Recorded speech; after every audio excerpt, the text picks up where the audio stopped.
Hi everybody, good evening, happy Wednesday to you all and welcome to the Savour Cookery series with Edward. I'm delighted to be here as part of the Savour Kilkenny Food Festival to do Savour online with you all, because of course we are all now cooking and learning and working from a distance, and our food festival is likewise. We're delighted to be part of it.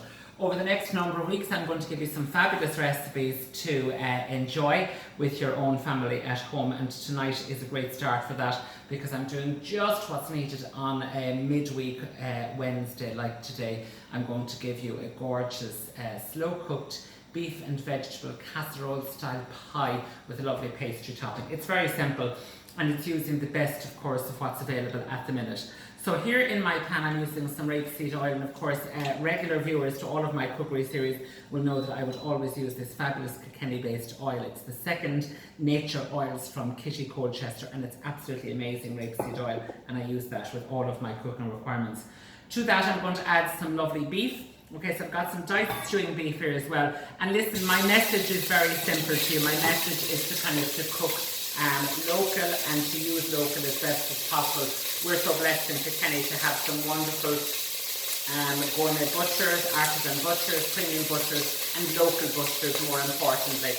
The price where at all possible to support your local butcher, who in their turn are supporting so many of the wonderful local beef farmers that we have right through across Kilkenny City and County. So in there we're going to go with our lovely beef and we're going to brown that up just nicely. I put nothing on that now because there's nothing in the pan in there at the minute, just my beef and my oil. But I do have it on a good nice robust heat, and we'll keep it on that good robust heat to get it nicely browned off as well.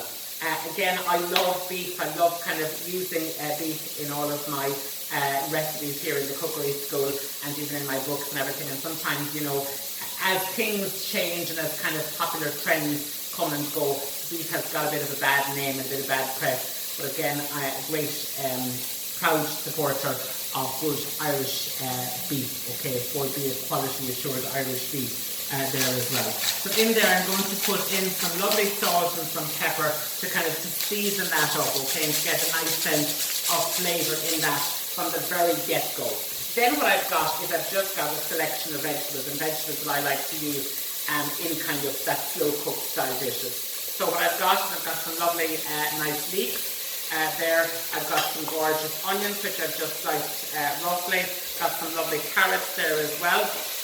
And I've got some chestnut mushrooms. I'm a big fan of the chestnut mushrooms, particularly at this time of year. I just think they've got that gorgeously developed flavour and add a lovely developed flavour to any dish it is that you're doing.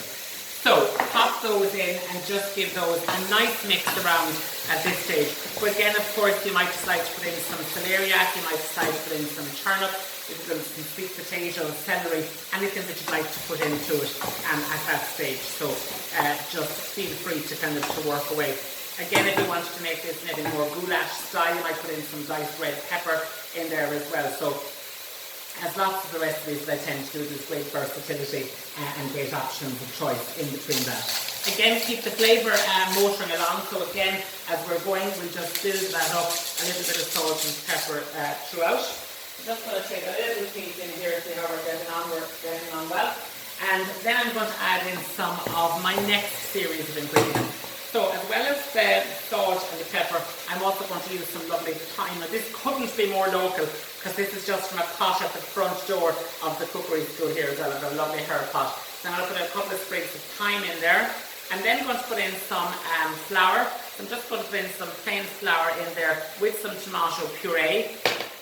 Okay, so just pop a little bit of tomato puree in there. Rub that all the way around. And I always like to say to people when things look like they're going wrong. So just have a little look at that, and you can see at this stage it should look quite dried and quite ruffled because the flour will be drying up and leave the kind of the liquids in there as well, the kind of the cooking liquor.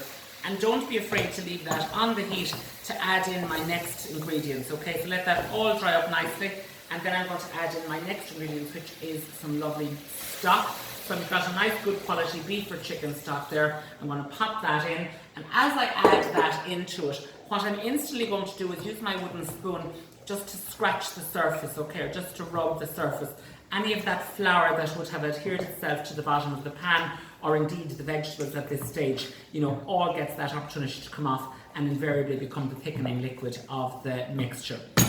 So then what I'm going to do with that, I'm going to just pop the lid on that, let that come to the boil, and then I'm going to reduce that to a really nice simmer for a few moments. And then once it comes to that simmer for a few moments, turn it right down and just let it simmer away for about an hour and a half. It can simmer either on the stove top as I've got it there this evening, or you could pop it into a casserole dish to push it into the oven, and that's simply that. So that's the one strand of your recipe, to serve it just like that, to serve it as a kind of a stew or as a casserole with some lovely creamy mashed potatoes. What I've done for the purposes of our demonstration this evening is I've just taken it that little bit further, okay, and I'm going to just turn that casserole into a pie. So what I would have done is I would normally have this sort of a mixture maybe this evening for my dinner with some lovely mashed potatoes or with some rice. And then tomorrow with the leftovers, turn the leftovers into a pie. So you're having a kind of, you're getting two dinners out of the one main option.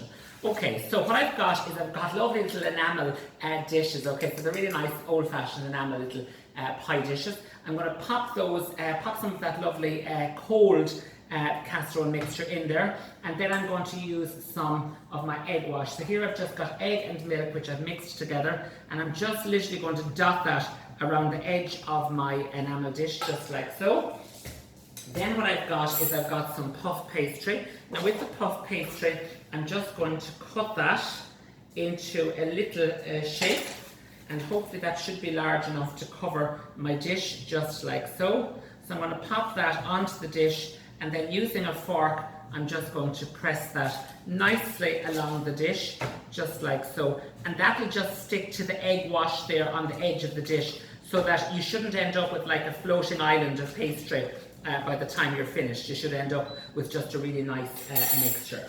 Out of the rest of it then, if you want it, now and again you'll be just a little bit more economical at home with your pastry, but I'm just going to cut out a few leaves out of that, and I might just put those on in just a second.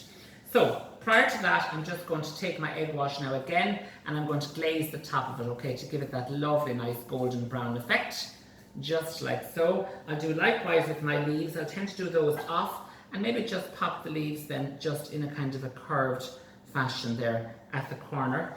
And then what I might do is I might just take one or two little balls of pastry and just roll that there, and roll another one maybe up here, and secure those again with just a little hint of a tint of our lovely egg wash, just enough to secure them. And then I've just kept back some of the lovely fresh thyme, and I'm just going to pop a little piece of the thyme there and let that cook in the pie. So those pies can be now transferred into the fridge and left sitting in the fridge until you need them, or pop them straight into the oven, which is what I'm going to do. So just give a little clear down here. I'm going to pop one into the oven, and of course, in true Savour Kilkenny demonstration fashion, I've got some lovely, here's one I made earlier, pies. So then just look, and I might just swap over here, and I use this lovely board on which to serve the pies, and you can see that those pies are just oozing there with some lovely of that lovely stew or casserole style mixture. Pop those out just like so, and then just to finish those off, I've just got a tiny little bit here of fresh parsley, and I'm going to pop those over the top. And I think that if you were to recreate those at home for your friends or for your family and share them with them, I think you will agree that they are definitely the toast of the party. So for me for this evening, it is farewell and bon appetit, and I will see you next Wednesday, Le Cunn of Day.